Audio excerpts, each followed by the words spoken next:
प्रभु यीशु मसीह हम सबके साथ बना रहे। हमने स्पिरिचुअल वॉरफेयर के बारे में जो सीखने का हमने बता दिया है ना, तो उसके अनुसार हम इस बात को लेकर आएंगे कि किस प्रकार से स्पिरिचुअल वॉरफेयर हमारे लाइफ के अंदर परमेश्वर अलाउड करता है और हमारे लिए वो किस प्रकार से इस्तेमाल करना है। ओके, परमेश्वर अलाउड करता है हमको स्पिरिचुअल वॉरफेयर करना। मनुष्य के अंदर वो कुव्वत नहीं है कि वो आत्माओं के साथ फाइट कर सके। ओके, स्पिरिट का वॉरफेयर का मतलब क्या बनता है? शरीर का उसमें कोई काम नहीं रहता है, उसके अंदर आत्मा के साथ आत्मा का फाइट रहता है। जैसा मनुष्य आत्मा है लेकिन उस आत्मा को शरीर में रखा गया है। ओके, तो हम इस पृथ्वी के ऊपर जो वॉर देखते हैं वो शरीर से शरीर का वॉर है। ओके, लेकिन हम आत्मा के अंदर देखेंगे तो आत्मा का आत्मा के साथ वॉर रहता है। आपका आत्मा एक अलग ग्राउंड पर है, आपके आत्मा के शत्रु एक अलग ग्राउंड पर है। ओके, जैसा हम देश के बीच में बाउंड्रीज लगाते हैं और उसकी रखवाली करते हैं, वैसा ही हमारा आत्मा का बाउंड्री हमको रखना पड़ता है।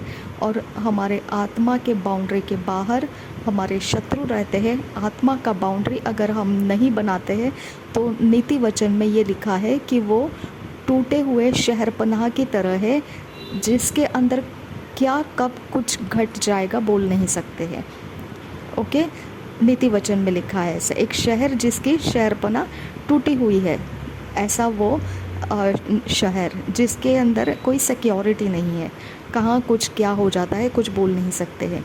ओके, तो कोई भी अनजान स्ट्रेंज हैपनिंग्स वहाँ पर हो सकते हैं। तो ये बाउंड्री को हमने समझना है।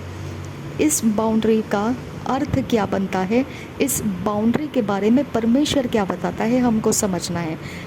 परमेश्वर खुद आत्मा है, परमेश्वर शरीर नहीं है। ओके, तो परमेश्वर शरीर का सिर्फ इस्तेमाल करता है ताकि ये पृथ्वी का किंगडम बना सके वो।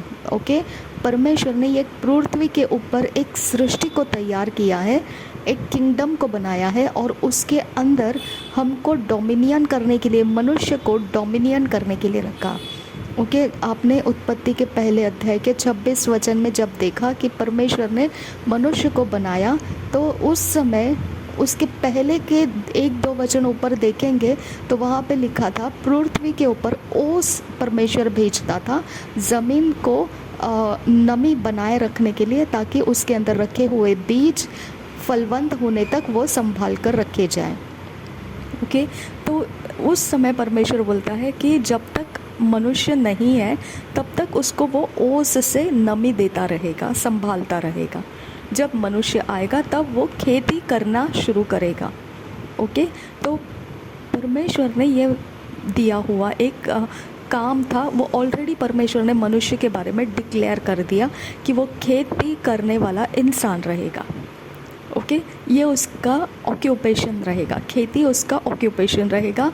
और खेती करने के लिए ही परमेश्वर ने बोला स्पेशली, ओके, वहाँ पर वो खेती करने का काम करने वाला है। इसके लिए मैं मनुष्य बना रहा हूँ, क्योंकि अभी खेती करने के लिए मनुष्य नहीं है, इसकी वजह से मैं उन बीजों को फलवंत होने नहीं दे रहा हूँ। जब मनुष्य बना दूँगा तब वो बीजों को खेती करना शुरू करेगा, वो उसकी देखभाल करना शुरू करेगा। तो परमेश्वर ने सबसे पहला जो उसको काम दिया शरीर से, ओके, शरीर से जो काम दिया वो है ऑक्यूपेशन, उसको दिया वो है भूमि से उपज को लाना और भूमि के ऊपर के सारे उपज को संभालना। ओके, लेकिन आत्मा के बारे में उसने बोला कि वो डोमिनेट करेगा। ओके, शरीर के द्वारा वो काम करेगा, लैंड का देखभाल करेगा, और आत्मा के द्वारा वो डोमिनेट करेगा। हालेलुया, आत्मा के अंदर से परमेश्वर बोलता है वो डोमिनेट करेगा। और परमेश्वर ने उसको परमेश्वर का स्वरूप दिया, परमेश्वर का समानता दिया। ओके, परमेश्वर का इमेज दिया और परमेश्वर का लाइकनेस दिया। ओके। तो हमने ये सारी चीज़ें हमने पिछले 9 डेज़ के सेशन में हमने कम्युनिटी पोस्ट में पूरे वचन के साथ हमने आपको दिया है, किस प्रकार से परमेश्वर ने समानता दिया और किस प्रकार से परमेश्वर ने स्वरूप दिया मनुष्य को। ओके, तो हमारे पास जैसा परमेश्वर आत्मा है, ओके, यूहन्ना के 4 अध्याय में लिखा है कि परमेश्वर आत्मा है, उसकी आराधना करने वालों को आत्मा और सच्चाई के साथ आराधना करना है। ओके, अब यहाँ पर एक ये वर्ड आराधना आ गया है, तो मैं आपको बता देती हूँ, आराधना करना मतलब गीत गाना नहीं है। ओके, आराधना का मतलब गीत गाना नहीं है। जब हम गीत गा रहे होते तो उसको हम हमेशा बोलते हैं हम आराधना कर रहे हैं। आराधना ऐसा नहीं रहता है। हम जब गीत गा रहे हैं तो हम परमेश्वर के भजन कर रहे हैं। ओके, उसके भजन करते हैं हम। ओके, इसके लिए दाऊद को क्या बोला? भजनकार बोला। ओके, वो आराधक नहीं है, वो भजनकार है। ओके, भजन गाना भजन गीतों के द्वारा गाया जाता है, सुर ताल और वाद्यों के साथ किया जाता है। उसे भजन के रूप में, भजन के वर्डिंग्स में, भजन के हम भज रहे हैं, उसको प्रशंसा कर रहे हैं, हम उसको बढ़ाई कर रहे हैं, हम उसकी तारीफ़ें कर रहे हैं, हम उसको हम कम्युनिकेट कर रहे हैं कि कैसा तू सराहते हैं हम उसको, कैसा तू ऑसम गॉड है, कैसा तू महान परमेश्वर है, कैसा तू सर्वशक्तिमान परमेश्वर है। ओके, हम एक दूसरे को ये सारी चीज़ें बोलते हैं, कैसा हमारा परमेश्वर महान है। तो वो भजन का कैटेगरी में पड़ता है, वो आराधना का कैटेगरी में नहीं है। जब हम कलसिया के अंदर जाते हैं और वहाँ पर गीत गा रहे होते हैं तो वो क्या होता है? भजन हो रहा होता है और हम भी वहाँ पर भजन करते हैं, हम भी परमेश्वर को भजते हैं। समझा? आराधना इज़ डिफरेंट। आराधना वर्शिप मतलब अलग है, वर्शिप का अर्थ भी अलग है। और वर्शिप ये एक ऐसा जनरल वर्ड है जो गीत के माध्यम से हम उसको आराधना नहीं बोलना है। वर्शिप ये एक जनरल वर्ड है। ओके, एक सामान्य शब्द है, जो तू कहे वो मैं करूं, इसे वर्शिप कहते हैं। जो परमेश्वर कहे मैं वो करता रहूं, उसे वर्शिप कहते हैं। समझा? हम देखो, लोग बहुत अलग अलग तरीके से काम कर रहे हैं, उसको बोलते हैं आराधना। ओके, अलग अलग तरीके से लोग परमेश्वर के काम कर रहे हैं, आज्ञा पालन कर रहे हैं। हम वचन का आज्ञा पालन कर रहे हैं, ये आराधना दे रहे हैं, हम इसे आराधना कहते हैं। ओके, तो हम आराधना का अर्थ एक जनरल तरीके से समझना है, और गीत के द्वारा जो हम करते हैं वो आराधना नहीं है, वो भजन करते हैं, इसे हम समझना है। ओके, तो हम बाहर निकलते यहाँ से। अब आत्मा और सच्चाई से आराधक होंगे, तो सच्चाई से आराधक होंगे, ये क्या है? परमेश्वर के सिखाए हुए तरीके से हम उसकी बातों को मानेंगे। ओके, प्रोसीजर देता है ना, प्रोसीजर देता है परमेश्वर, उस प्रोसीजर्स को हम फॉलो करने वाले लोग रहेंगे, उस प्रोसीजर्स को हम मैनिफेस्ट करने वाले लोग रहेंगे। हालेलुया।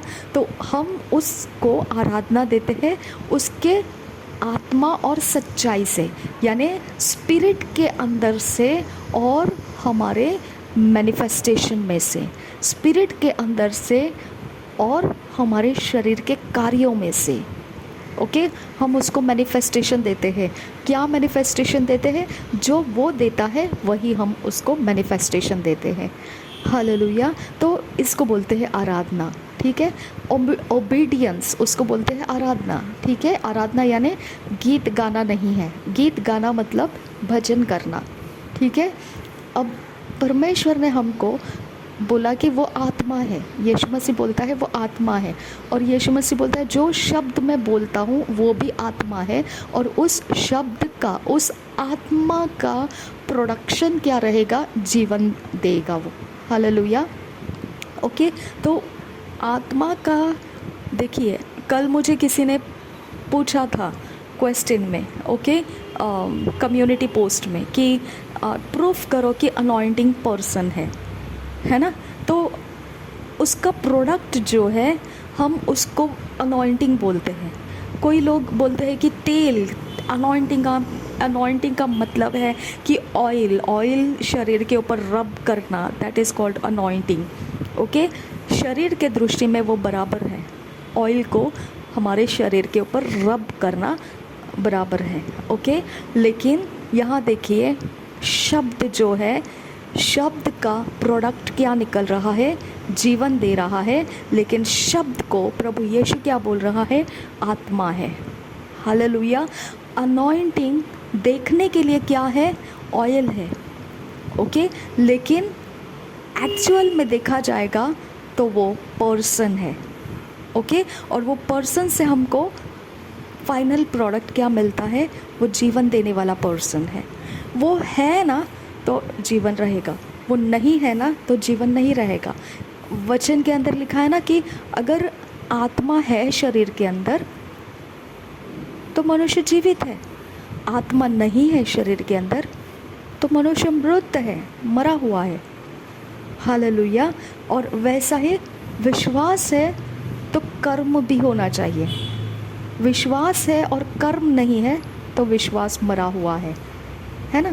तो उस तरह से हमारे अंदर परमेश्वर का सब कुछ स्पिरिट के साथ चलता है। दानियेल को एक्सेलेंट स्पिरिट था, लेकिन उसका फाइनल प्रोडक्ट क्या था, एक्सेलेंट। ओके, बुद्धिमान था वो, ठीक है। एक्सेलेंट रिजल्ट उसका क्या था, एक्सेलेंट। वो वर्ड उसको डिस्क्राइब करता है, वो वर्ड उसको बताता है वो आत्मा का नाम क्या था, उसके पास एक्सेलेंट स्पिरिट था। ओके, फिर यीशु मसीह के बारे में लिखा है उसके पास विजडम का स्पिरिट था। 7 स्पिरिट्स के नाम लिए हैं। विजडम का स्पिरिट था, नॉलेज का स्पिरिट था, ये स्पिरिट था, वो स्पिरिट था। बहुत अलग अलग तरीके से उसके स्पिरिट्स के नाम लिए हैं। ओके, अब आपको यहाँ देखना है कि हर चीज़ परमेश्वर हमको जो देता है ना, वो एक स्टॉक ऑफ स्पिरिट्स देता है हमको। ओके, कुरिन्थियों के पत्र में लिखा है कि आत्मा एक है लेकिन उसके काम अलग अलग हैं। हालेलुया। और भी एक जगह लिखा है कि पवित्र आत्मा ने हमारे हृदयों में परमेश्वर का प्रेम उंडेला है। ओके, तो हर चीज़ आत्मा से होता है, कुछ भी बिना आत्मा के नहीं होता है। ओके, तो डोमिनियन करने के वक्त भी परमेश्वर ने आत्मा के अंदर से डोमिनियन का पोजीशन हमको दिया है। हमारा स्पिरिट लेवल डोमिनियन पोजीशन में है। ओके, मैनकाइंड इस पृथ्वी के ऊपर डोमिनियन पोजीशन में। आपके शरीर को कोई नहीं डरेगा। ओके, आप इसके लिए वचन भी क्या कहता है, जो शरीर को नाश करता है उससे मत डरिए, जो आत्मा और प्राण शरीर के साथ नाश कर देगा उससे डरिए। ओके, तो हमको परमेश्वर ने शरीर का हिसाब बता दिया है। ओके, कि शरीर को किल स्टील डिस्ट्रक्शंस है, लेकिन उससे हमको नहीं डरना है। हमको किससे डरना है, हमको जो परमेश्वर आत्मा, प्राण और शरीर तीनों को डिस्ट्रॉय कर सकता है उससे डरना है। हालेलुया। तो परमेश्वर ने ये एक अलग अलग भाग बता दिया है। ओके, कि शरीर है, शरीर को किल स्टिल डिस्ट्रक्शंस आएंगे, लेकिन उसके ऊपर फियर्स भी रहेंगे। ओके, उससे डर भी लगेगा आपको। ओके, आप उसके बारे में चिंता भी करोगे। शरीर की हड़बड़ियाँ भी रहेगी। ओके, शरीर व्याकुल भी रहेगा, शरीर छुपता हुआ, ढूंढता हुआ घूमता रहेगा, भटकता रहेगा, अपने आप को बचाता हुआ चलता रहेगा। शरीर के सारी बातों को परमेश्वर ने एक झटके में बता दिया। तुम्हारा शरीर का नाश करने वाला शत्रु मौजूद है। Okay, but do not fear, है ना। और वचन में क्या लिखा है कि हमको परमेश्वर ने डर का आत्मा नहीं दिया, हमको धैर्य का आत्मा दिया है, संयम का आत्मा दिया है, और उसका प्रेम हमारे हृदय में उंडेला गया है। ओके, हमारे हृदय के अंदर उंडेल दिया गया है उसका प्रेम। यानी कि हमारा हृदय जो है वो अब एक एलिमेंट के साथ भरा हुआ है, और वो एलिमेंट क्या है, वो प्रेम, परमेश्वर का प्रेम। ओके, जिधर परमेश्वर का प्रेम अंदर है वो इंसान कभी किसी से नफ़रत नहीं कर सकता है। वो कभी नहीं नफ़रत कर सकता है। ओके, तो हमारे अंदर परमेश्वर का प्रेम उंडेला गया है, हमारे अंदर ये प्रेम प्रोडक्ट है, लेकिन हमारे हृदय के अंदर वो प्रोडक्ट को देने वाला, जनरेट करने वाला मशीन जो है वो आत्मा है। हालेलुया। वो प्रोडक्ट होने का कारण क्या है? आत्मा है। वो आत्मा, वो परमेश्वर का आत्मा अगर है हमारे अंदर, 100% गारंटी है कि परमेश्वर का प्रेम आपके अंदर है।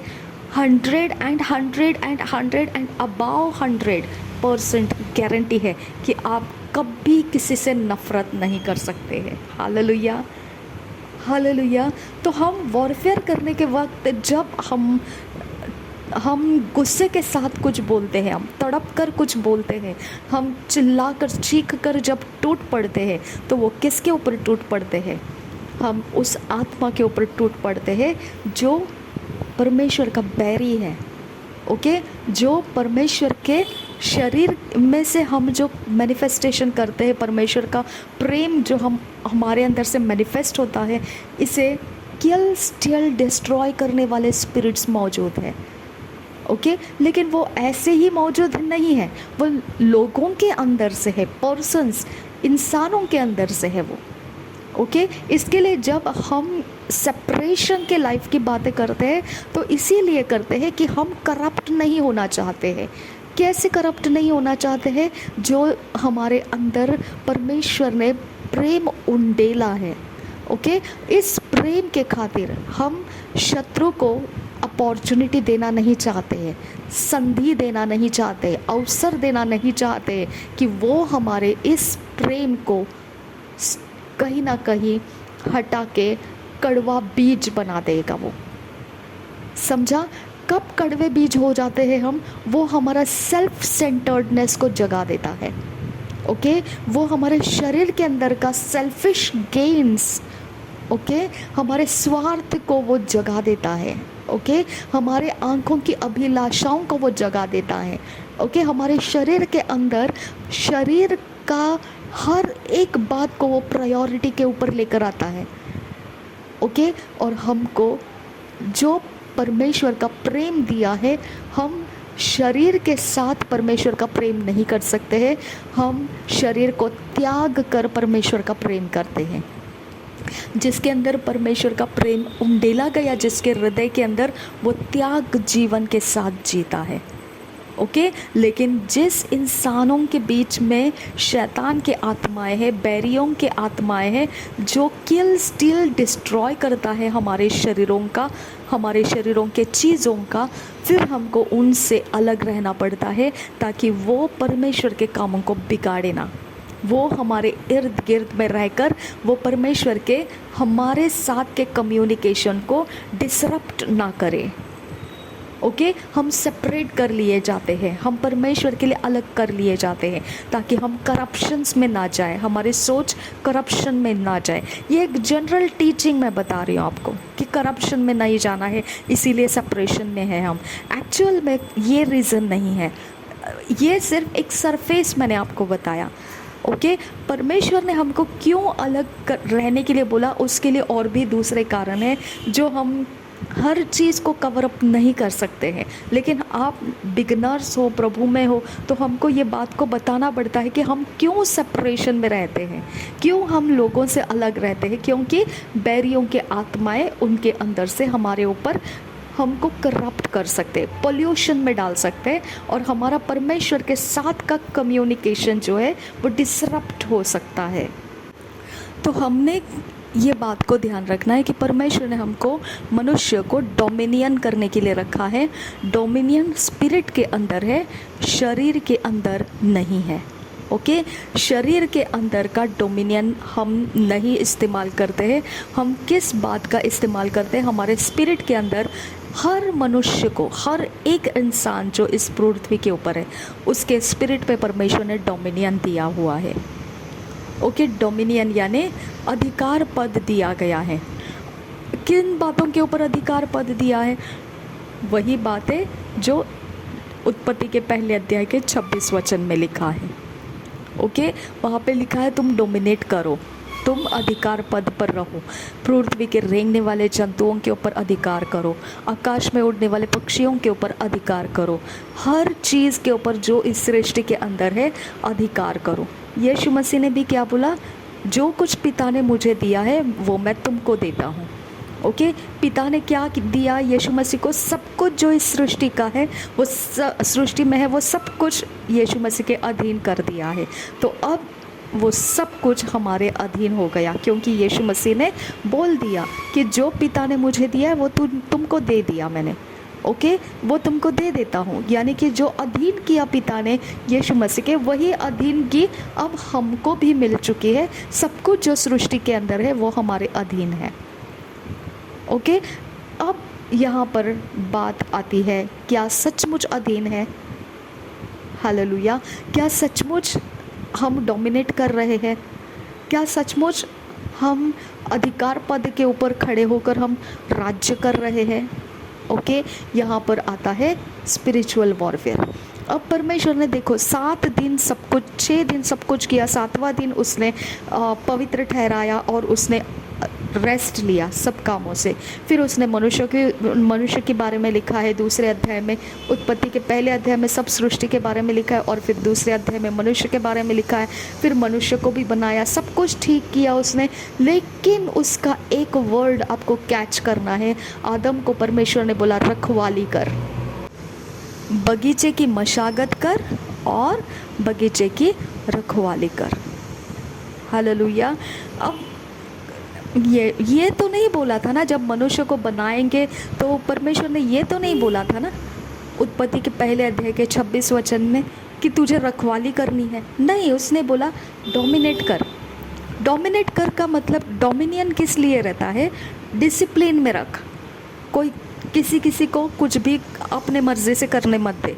ओके, वो कुछ चोरी नाश घात ना करे, सही ढंग से सबको काम करने के लिए सहायता कर, उनको गाइड कर, उनको लीड कर, उनको प्रोटेक्ट कर, डोमिनेट कर उनके ऊपर। उनके बीच में झगड़े लगने मत दे, उनके बीच में शांति बनाए रख, उनका सब कुछ जो उनकी ज़रूरत है उनको प्रोवाइड करता रहे। डोमिनेट कर उनके ऊपर, प्रभुता कर उनके ऊपर। तू बादशाह बन उनका और वो तेरी प्रजा रहेंगे। ओके, वो तेरी बातों को मानेंगे और वो वैसा ही सुरक्षित जीवन इस सृष्टि के ऊपर जी पाएंगे। ओके, तो मनुष्य को ये काम दिया था। वहाँ पर परमेश्वर ने ये नहीं बोला था कि ये तेरे लिए ना रक्षा करने की भी एक टैलेंट मैं रखता हूँ तेरे अंदर, ऐसा नहीं बोला था। लेकिन वो उत्पत्ति के दूसरे अध्याय में मनुष्य को बनाने के बाद अदन के वाटिका में मनुष्य को रख दिया, परमेश्वर ने उठाया और ऐसे रख दिया उसके अंदर और बोला रखवाली कर, इसका मशागत भी कर और रखवाली भी कर। हालेलुया। अब रखवाली कर जब वो बोलता है तो डेफिनेट है रखवाली करने के टैलेंट गुण भी उसके अंदर होंगे। हालेलुया। लेकिन वहाँ क्लियरिटी नहीं दिया है परमेश्वर ने कि रखवाली कैसे करना है ना। तो परमेश्वर ने खेती कैसे करेगा वो तो बता दिया था। बीजों को रखा है ज़मीन के अंदर, आसमान के अंदर बीज ढूंढने नहीं जाना है ना, हवा के अंदर बीज नहीं ढूंढना, ज़मीन के अंदर मैंने बीज रखा है। अब ज़मीन के अंदर बीज है तो उसको नमी दे रहा है, इसका मतलब उसको मॉइस्ट रखना पड़ता है। ओके, फिर उसके बाद उसको खेती करना पड़ेगा, तभी वो पेड़ पौधे उग कर आएंगे।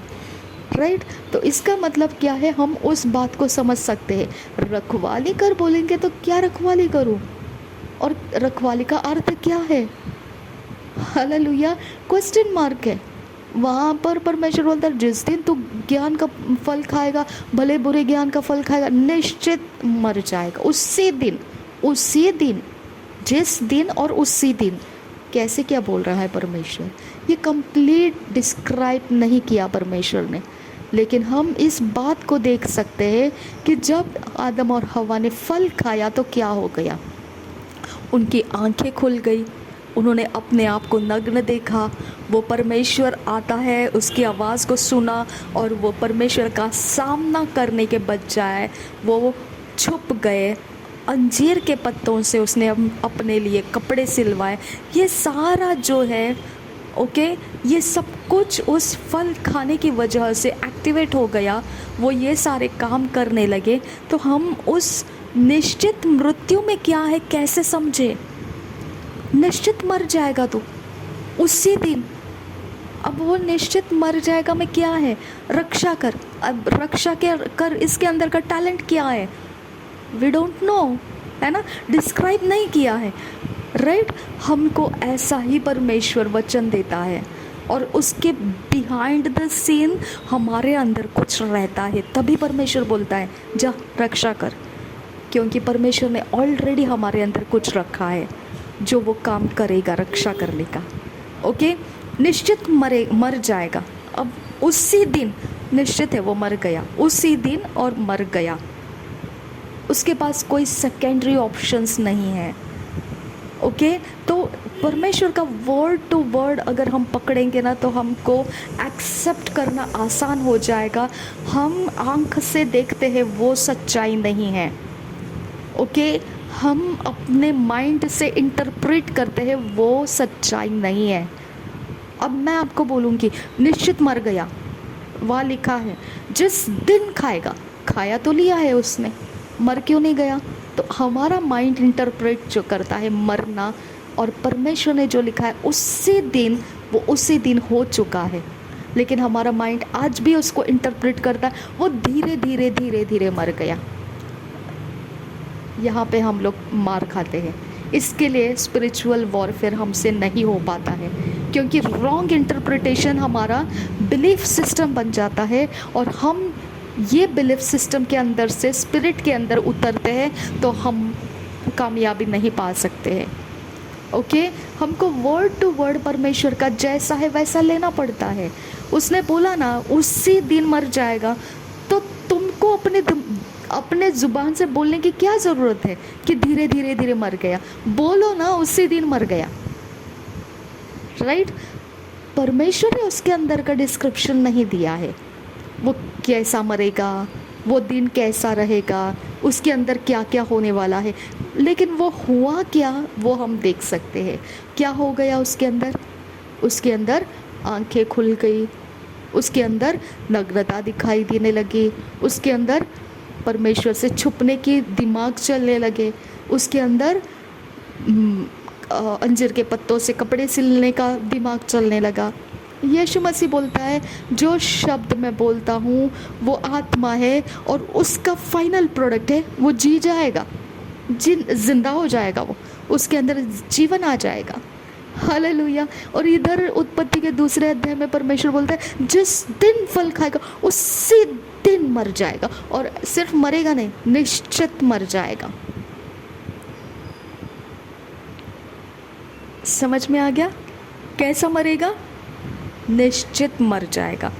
तो मेरे पास ऑप्शन नहीं है बोलने का कि धीरे धीरे धीरे धीरे मरेगा, time time time time time से होगा। नो, निश्चित मरेगा वो। मेरे पास एक ही वर्ड है, वो मर गया। हालेलुया। मेरे पास क्या वर्ड है? जिस दिन खाया फल उस दिन मर गया हो, ख़त्म हो गया हो, मर गया हो। अब मेरी आंखों से मैं जो देखती हूँ उसको मैं इंटरप्रेट क्यों करूँ? मरना मतलब मिट्टी में जाना है? नहीं, मिट्टी में जाने का बाद तो उसके बाद बोला परमेश्वर ने, उसके बाद बोला तू मिट्टी है, तू मिट्टी में मिल जाएगा, ये तो बाद में बोला। हालेलुया। ओके, ये उस वक्त नहीं बोला उसने कि तू फल खाएगा ना तो मिट्टी में मिल जाएगा, नहीं। ओके, उसने बाद में बोला, फल खाने के बाद जब पनिशमेंट देने का समय आया था तब बोला उसने कि आदम तू मिट्टी है, मिट्टी में मिल जाएगा। ओके, तो इस तरह से हमारा समझ को परमेश्वर के हाथों में देना पड़ता है। ओके, हमारा समझ को हम शांत रखना पड़ता है, बहुत शांत रखना पड़ता है।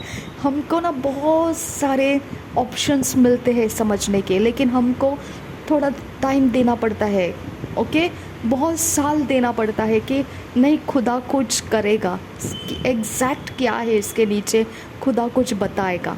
ओके, क्योंकि ये नहीं हो सकता है, ये मुझे एक्सेप्ट करना मुश्किल हो रहा है कि ऐसे ऐसे है। नहीं नहीं, कुछ है। अगर ऐसा है कि निश्चित मरेगा बोला है परमेश्वर ने, ये ऐसे कैसे हो सकता है? उसी दिन मरेगा बोला परमेश्वर ने, उसी दिन, यानी उसी दिन वो मर गया ऑलरेडी, है ना। रक्षा कर, इसका डिस्क्राइब परमेश्वर ने नहीं किया, लेकिन रक्षा कर ये टैलेंट परमेश्वर ने हमारे अंदर दिया।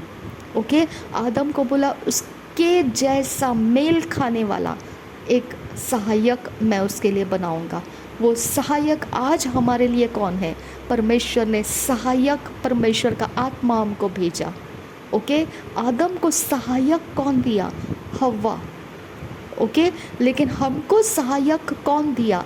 परमेश्वर का आत्मा। हालेलुया। तो आदम निश्चित मर गया, यीशु मसीह का वचन हमको जीवित करता है, जीवन देता है। आदम के नथुनों में श्वास दिया और वो जीवित प्राणी बन गया। यीशु मसीह के वचन हमारे अंदर जीवन का आत्मा देता है। ओके, तो वचन हम जब लेते हैं, यीशु मसीह ने कहा तुम सिर्फ वचन खाने से नहीं, और तुम सिर्फ खाना खाने से, रोटी खाने से नहीं, बल्कि परमेश्वर के मुंह से निकले हुए हर एक वचन के द्वारा तुम जीवित रहोगे। फिर आ गया जीवित रहने की बात। ओके, यानी हम ऑलरेडी मर चुका इंसान इस पृथ्वी के ऊपर है।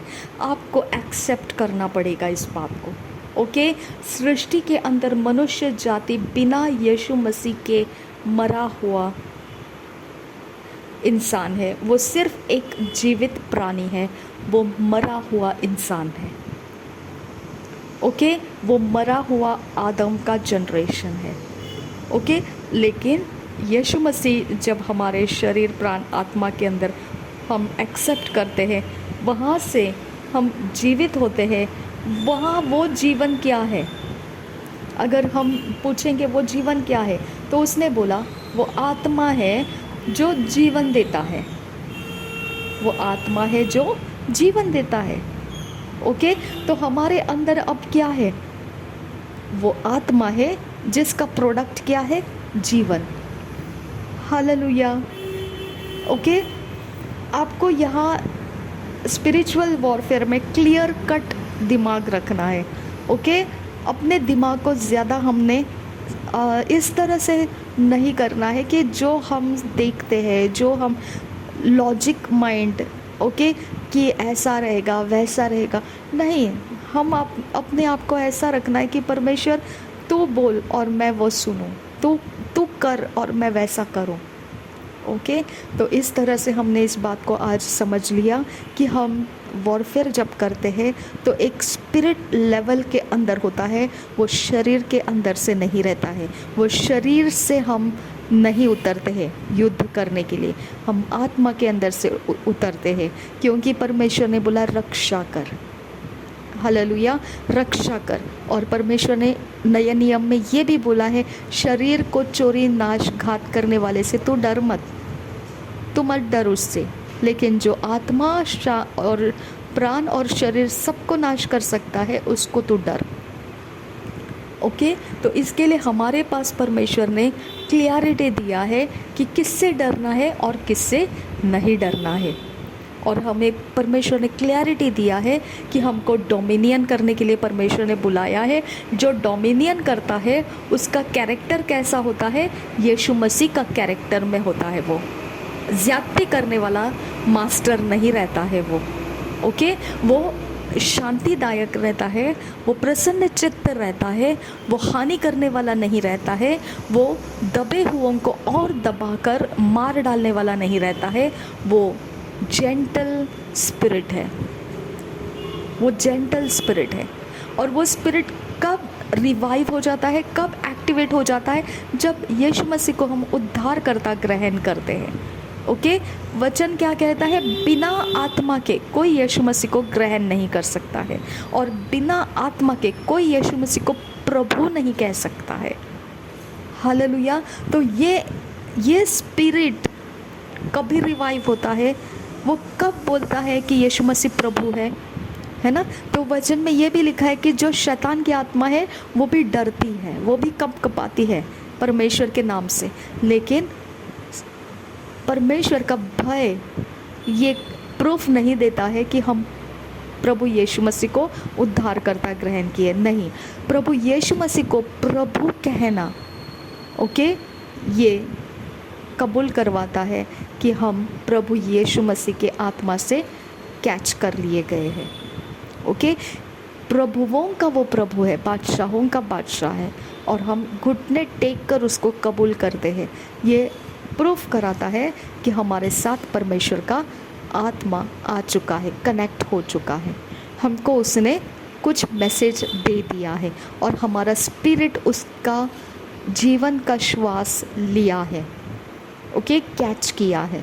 हमारा स्पिरिट जीवन का श्वास जब कैच करता है तो हमारा शरीर और हमारा प्राण एक मैनिफेस्टेशन में रहता है जो इस दुनियादारी का है, लेकिन हमारा spirit back of the mind continue ये सोचता रहता है, यीशु मसीह कितना अच्छा है, यीशु मसीह कैसा है, यीशु मसीह ऐसा है, यीशु मसीह का क्रूस का बलिदान। माय डियर फ्रेंड, ये वो है जिसको जीवन का आत्मा कहा जाता है। समझ में आ गया? जिसके अंदर जीवन का आत्मा आ चुका है, कैच कर चुका है, उसको हमेशा परमेश्वर का प्रेम कैच करता रहेगा, परमेश्वर की ओर खींचता रहेगा। चलना हम भी जाएंगे चर्च में, चलना हम भी जाएंगे उस प्रेयर मीटिंग में। जबकि आपका शरीर और आपका प्राण कुछ काम में बिजी होगा, वो डरेगा, वो बोलेगा नहीं नहीं मम्मी को पता चल जाएगा, ओ नहीं नहीं मेरे पेरेंट अब ऐसे ऐसे कर देंगे, वैसे कर देंगे अगर उनको पता चला। आपका माइंड, आपका सोल, आपका बॉडी रिजेक्ट करता है यीशु मसीह को, लेकिन आपका स्पिरिट ऑलरेडी कनेक्ट हो चुका है। इसके लिए अंदर से तो आपको होता है नहीं नहीं मुझे जाना है, मैं तो क्या करूँ समझ में नहीं आता है, लेकिन ना मेरे घर के लोग जो है ना ऐसे है, इसके लिए मैं नहीं, अब क्या करें ना, लोगों का भी देखना पड़ता है। आपका माइंड और आपका शरीर अलग दुनिया में जी रहा है, लेकिन आपका स्पिरिट जीवन के आत्मा को कैच कर चुका है। हालेलुया। अब जीवन का आत्मा ये प्रोडक्ट लाता है कि आपके अंदर परमेश्वर का प्रेम आता रहेगा।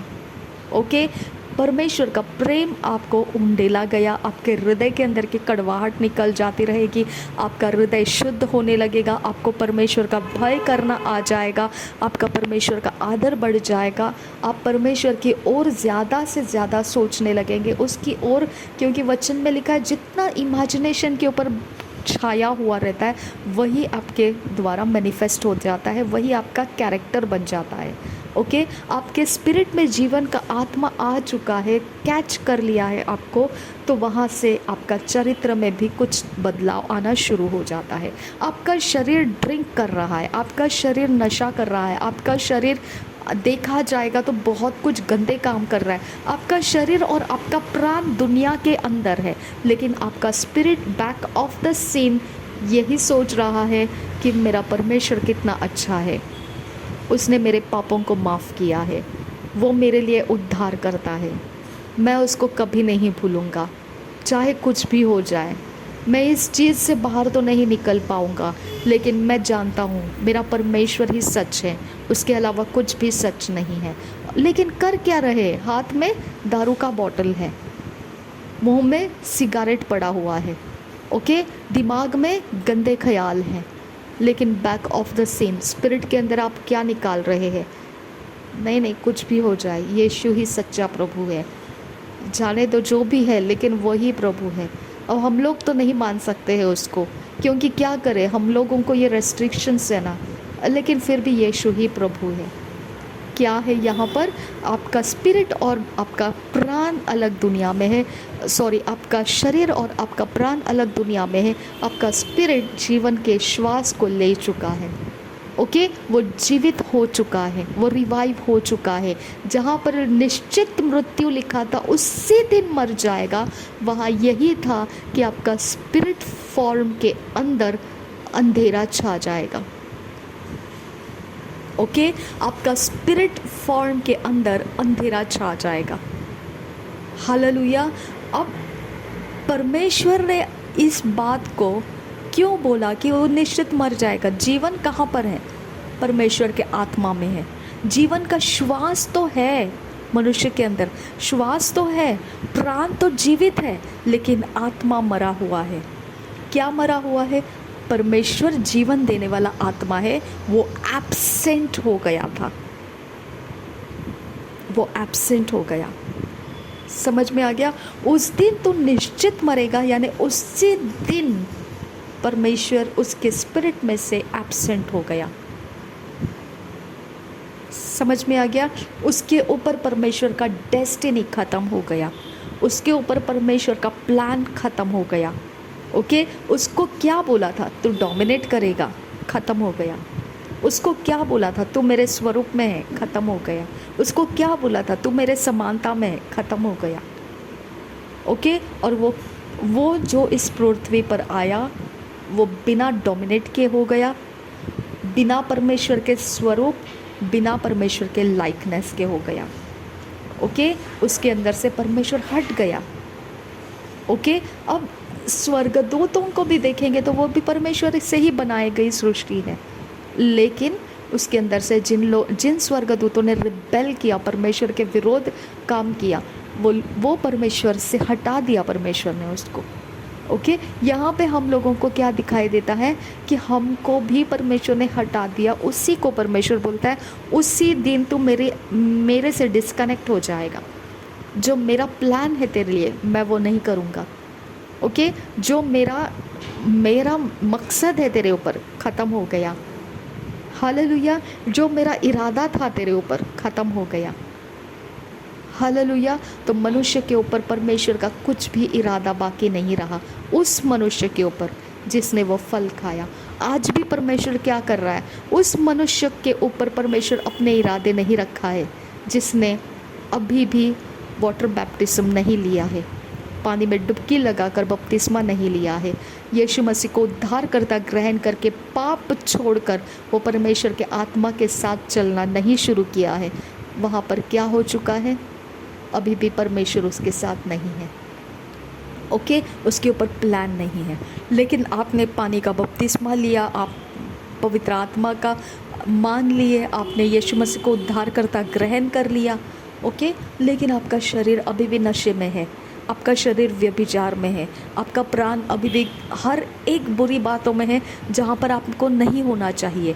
तो आपके शरीर और प्राण का डिस्ट्रक्शन में आप हो।